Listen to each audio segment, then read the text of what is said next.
ದಾಮೋದರ್ ಮೆರಾಬುಲ್ ಗುಲಾಬಿ ಬೆಳೆದು ಅರ್ಧ ಎಕರೆಯಲ್ಲಿ 6 ಲಕ್ಷ ಲಾಭ ಗಳಿಸ್ತಿದ್ದಾರೆ. ನೀವು ಕೂಡ ಅವರಿಂದ ಕಲಿಬೇಕಾ? ಅವ್ರ ಜೊತೆ ವಿಡಿಯೋ ಕಾಲ್ನಲ್ಲಿ ಮಾತಾಡಬೇಕಾ? ಈಗಲೇ ಫ್ರೀಡಮ್ ಆ್ಯಪ್ ಡೌನ್ಲೋಡ್ ಮಾಡಿ.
वक्रतुंड महाकाय कोटि सूर्य समप्रभा निर्विघ्नं कुरु मे देव सर्वकार्येषु सर्वदा ओम गणपतये नमः.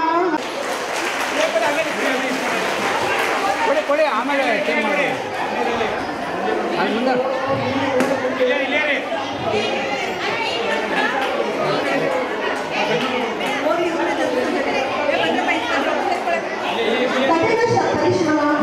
ಸರ್, ಇವತ್ತು ಶಾಲೆ ಓಪನ್ನು. ಈಗ ಶಾಲೆ ಬಿಟ್ಟ ಮಕ್ಕಳನ್ನ ಜೊತೆ ಸೇರಿಸಿ ಏನಾದರೂ ಇರ್ಬೋದು, SLC ಫಲಿತಾಂಶಗಳನ್ನ ಉತ್ತಮಪಡಿಸುತ್ತಾರೆ. ಯಾವ ರೀತಿ ಸ್ಕೀಮ್ಗಳು ಹಾಕೊಂಡು ಕರ್ನಾಟಕ ರಾಜ್ಯ ಸರ್ಕಾರ ಮತ್ತು ಸಾರ್ವಜನಿಕ ಶಾಲಾ ಶಿಕ್ಷಣ ಮತ್ತು ಸಾಕ್ಷರತೆ ಇಲಾಖೆಯ ವತಿಯಿಂದ ನಮ್ಮ ಶಿಕ್ಷಣ ಇಲಾಖೆಯ ಪ್ರಧಾನ ಕಾರ್ಯದರ್ಶಿಗಳು ಮತ್ತು ಆಯುಕ್ತರ ಒಂದು ಸುತ್ತೋಲೆಯಂತೆ ಇವತ್ತು ರಾಜ್ಯಾದ್ಯಂತ ಇವತ್ತು ಶಾಲಾ ಪ್ರಾರಂಭೋತ್ಸವವನ್ನು ಆಚರಣೆ ಮಾಡ್ತಾಯಿದ್ದೀವಿ.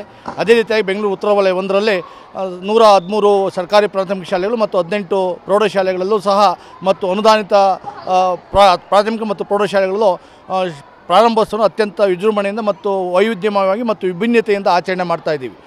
ನಮ್ಮ ವಲಯದಲ್ಲಿ ಸರ್ಕಾರಿ ಶಾಲೆಗಳಲ್ಲಿ 2,000ಕ್ಕಿಂತಲೂ ಹೆಚ್ಚು ಮಕ್ಕಳಿರುವಂಥ ಶಾಲೆಗಳಿದ್ದಾವೆ.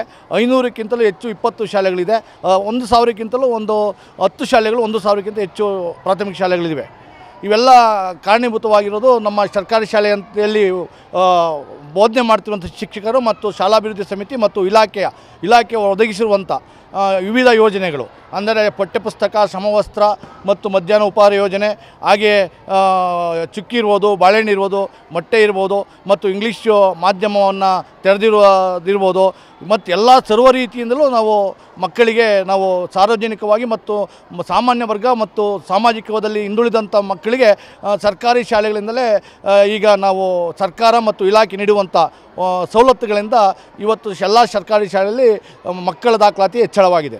ಈಗಾಗಲೇ ಸರ್ಕಾರಿ ಪ್ರಾಥಮಿಕ ಶಾಲೆ ಗೃಹಲಕ್ಷ್ಮಿ ಲೇಔಟ್ನಲ್ಲಿ ಇವತ್ತೇನು ನಾವು ಇಲ್ಲಿ ಪ್ರಾರಂಭೋತ್ಸವವನ್ನು ಆಚರಣೆ ಮಾಡ್ತಾಯಿದ್ದೀವಿ, ಅಲ್ಲಿ ಈಗಾಗಲೇ 180 ಮಕ್ಕಳು ದಾಖಲಾತಿಯಾಗಿದ್ದಾರೆ. ಶಾಲೆ ಮತ್ತು ಪ್ರೌಢಶಾಲೆ 50ಕ್ಕೂ ಹೆಚ್ಚು ಮಕ್ಕಳು ದಾಖಲಾತಿಯಾಗಿದ್ದಾರೆ. ನನಗೆ ಈ ನಿಜಕ್ಕೂ ಒಂದು ಸಂತೋಷದ ಸಂಗತಿ ಅಂದರೆ ಈ ಸರ್ಕಾರಿ ಶಾಲೆಗಳಲ್ಲಿ ಅಡ್ಮಿಷನನ್ನು ಕೇಳ್ಕೊಂಬರೋದೇ ಅಪರೂಪ. ಆದರೆ ಈ ಸಾರಿ ನಮ್ಮ ವಲಯದಲ್ಲಿ ಸರ್ಕಾರಿ ಶಾಲೆಯಾಗೆ ಸೇರಬೇಕು ಅಂದರೆ ರೆಕಮೆಂಡೇಷನ್ ತರ್ತಾ ಇದ್ದಾರೆ. ಶಾಸಕರಿಂದ ಇರ್ಬೋದು ಮತ್ತು ಇಲಾಖೆ ಅಧಿಕಾರಿಗಳಿಂದಲೂ ರೆಕಮೆಂಡೇಷನ್ ಬರ್ತಾ. ಇದು ಅತಿಶೋಕ್ತಿ ಅಲ್ಲ, ನಿಜಕ್ಕೂ ಇದು ಸುತ್ತಾರ್ಯ ಮತ್ತು ನೈಜತೆಯಿಂದ ಕೂಡಿರ್ತದೆ. ಇಂಥ ಒಂದು ಸನ್ನಿವೇಶ ಸಂದರ್ಭಗಳನ್ನು ನಮ್ಮ ಸಮುದಾಯ ಕೊಟ್ಟಿರೋದು ನಮಗೆಲ್ಲ ಸೌಭಾಗ್ಯ ಅಂತ ಹೇಳಿರ್ಬೋದು. ನಾವು ಇಲಾಖೆ ಏನು ನಮ್ಮ ಆಯುಕ್ತರು ಏನು ಹೇಳಿದ್ದಾರೆ ಅದೇ ರೀತಿಯಾಗಿ ನಾವು ಪ್ರಾರಂಭೋತ್ಸವ ಮಾಡಿದ್ದೇವೆ ಮತ್ತು ಪ್ರಾರಂಭೋತ್ಸವದಲ್ಲಿ ಏನೇ ನಮ್ಮ ಕಾರ್ಯಕ್ರಮ ಹಮ್ಮಿಕೊಂಡಿದ್ದು ಅದೇ ರೀತಿ ಎಲ್ಲ ರೀತಿ ಆಗ್ತದೆ. ಅದು ಜಾಥಾ ಇರ್ಬೋದು, ಪ್ರಭೇದ ಇರ್ಬೋದು, ಹಾಗೆ ಮಕ್ಕಳಿಗೆ ಹೂ ಮತ್ತು ಸಿಹಿ ಹಂಚಿಕೆ ಮಾಡಿ ಮಕ್ಕಳನ್ನು ಶಾಲೆಗೆ ಸೇರಿಸುವಂಥ ಒಂದು ಕಾರ್ಯಕ್ರಮ ಇರ್ಬೋದು, ಮಕ್ಕಳಿಗೆ ಅಕ್ಷರಾಭ್ಯಾಸವನ್ನು ಮಾಡಿಸುವುದು ಇರ್ಬೋದು, ಮತ್ತು ದಾಖಲಾತಿ ಮಾಡ್ಕೊಳ್ಳಿರೋದು ಇರ್ಬೋದು, ಅವರಿಗೆ ಸಮವಸ್ತ್ರ ಮತ್ತು ಪಠ್ಯಪುಸ್ತಕಗಳನ್ನು ವಿತರಣೆ ಮಾಡುವಂಥ ಕಾರ್ಯಕ್ರಮ ಇರ್ಬೋದು, PM ಪೋಷಣ ಏನು ಮಧ್ಯಾಹ್ನ ಉಪಹಾರ ಯೋಜನೆ ಅದನ್ನು ಕೊಡುವಂಥ ಕಾರ್ಯಕ್ರಮ ಇರೋದು ಎಲ್ಲವನ್ನು ನಾವು ಇವತ್ತು ಮಕ್ಕಳಿಗೆ ಅದನ್ನು ಪರಿಚಯಿಸಿ ಮತ್ತು ಸರ್ಕಾರ ನೀಡುವಂಥ ಸವಲತ್ತುಗಳಿಂದ ಅದನ್ನು ವಂಚಿತರಾಗಬೇಡಿ.